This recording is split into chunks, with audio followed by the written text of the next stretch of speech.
तब अश्वमेध यज्ञ पूरा नहीं हो। अपने बच्चों को भेजा जाओ, आप उस घोड़े को ढूंढ करके लाओ। 60,000 संतान यहाँ पर घोड़े को ढूंढने के लिए आई है।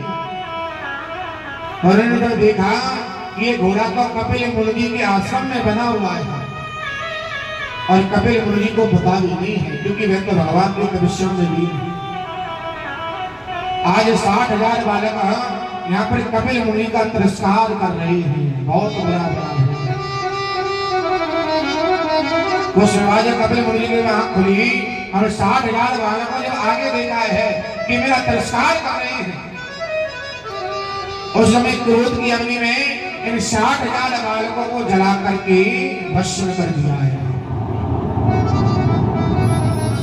किसी राजा सबर को पता चला कि कपिल मुनि ने मेरे 60,000 बालकों को जला करके भस्म कर दिया है, वे दौड़े दौड़े आए और कपिल मुनि जी के चरणों में, महाराज मैं अपने बच्चों की गलती की मैं आपसे क्षमा मांगता हूँ, लेकिन मुझे आप ये बताओ कि मेरे बालकों की मुक्ति कैसे होने वाली है। यहाँ पर कपिल मुनि ने कहा है आपके बालकों की मुक्ति तभी होगी तब यहाँ पर गंगा मैया अवतरण होकर के आएंगी, और जैसे गंगा मैया से आपके बालकों का स्पर्श होगा तो तुम्हारे बालकों की सहज मुक्ति होगी।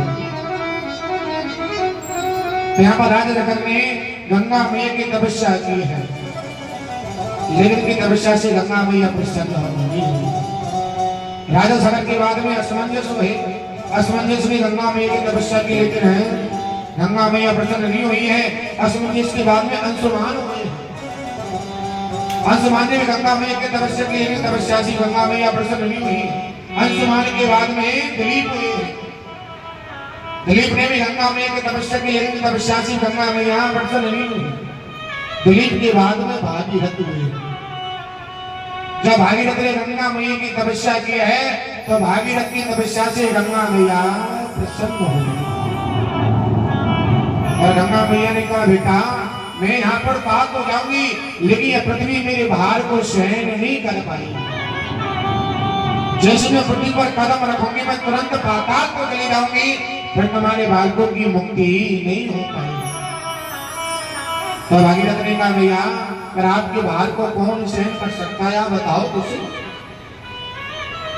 यहाँ पर गंगा मैया ने कहा है अगर मेरे भार को सहन कर सकता है तो वैसे भूत वामन भोलेनाथ, और कोई मेरे भार को सहन नहीं कर सकता है। जरा भोले बाबा की तपस्या करें। यहाँ पर भागीरथ ने भोले बाबा की तपस्या की है, और भागीरथ की तपस्या से भोले बाबा प्रसन्न हुए, और आज यहाँ पर भोले बाबा ने गंगा मैया को अपनी जटाओं में विराजमान किया है। बोलिए भागीरथी गंगा जिस गंगा मैया में स्नान करके इसको भागीरथी गंगा कहा गया, क्योंकि ये भागीरथ की लाई हुई ये गंगा है। अब इनके वंश में आगे चलकर के बड़े बड़े महाप्रतापी राजा हुए हैं, क्योंकि जो सूर्यवंश की जो कथा है ना, इस कथा को श्री सुखदेव जी महाराज ने सिर्फ सूक्ष्म रूप में सुनाया है। वह कह रहे अगर मैं इस कथा को विस्तार से सुनाना प्रारंभ कर दूंगा पर कृष्ण कथा पूरी नहीं हो पाएगी। इस कथा को सिर्फ 1.5 अध्याय के रूप में सुनाया है। वैसे तो वंश का नाम सूर्यवंश था, लेकिन रघु राजा जब यहाँ पे जन्म लेकर के आए तो सूर्यवंश का नाम रघुवंश पड़ गया। तभी तो कहते थे रघुकुल रीत सदा चल आई, रघुकुल रीत सदा चल आई, रघुकुल रीत सदा चल आई, रघुकुल रीत सदा चल आई, प्राण जाए पर बचन न जाए, प्राण जाए पर बचन न जाए। रघु राजा के बाद में अज हुए, और अज के बाद में राजा दशरथ हुए। लेकिन अभी तक राजा दशरथ यहाँ पर किसी भी संतान का जन्म नहीं हुआ है, और राजा दशरथ यहाँ पर प्रजा को बैठा करके समझा रहे हैं। ये प्रजावासियों घर में 4 वस्तु जरूर होनी चाहिए। यही है कि बच्चा?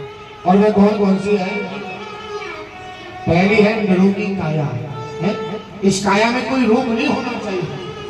और दूसरा है घर में धन माया है, घर में पैसा भी होना चाहिए कि बिना अर्थ के आजकल कुछ नहीं होता है। और तीसरी बात है सुलक्षण नारी, और चौथी बात है पुत्र अज्ञाता है।